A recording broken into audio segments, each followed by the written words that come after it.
যে সংসারে 10 বছরের সন্তান সংসারের হাল ধরে 10 টাকার জন্য 10 টাকা রোজগার করার জন্য গ্রামে গ্রামে এক বাচ্চা ছেলের চিত্র আমি তুলে ধরব।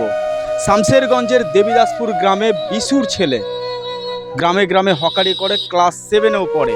ক্লাস 7-এর ছাত্র সংসারের হাল ধরেছে, আর সংসারের হাল ধরতেই সাইকেলে করে যাচ্ছে গ্রামে গ্রামে, একেবারে যে সমস্ত ভাঙাচোরা বোতল থেকে শুরু করে সমস্ত কিছু কেনাকাটা করে সেটা নিয়ে গিয়ে চাল ডাল কিনবে।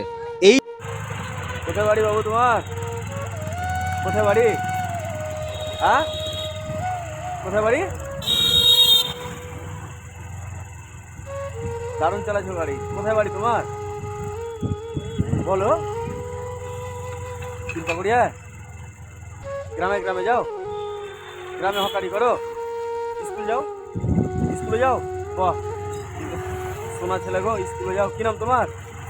হাসমুল। বাড়ি কোথায়? আমার গ্রাম দেবীদাসপুর। আরে আমার গ্রাম তো দেবীদাসপুর, আমার গ্রাম তো। আপনার নাম কি? বিশু। বিশু বেটা তুমি?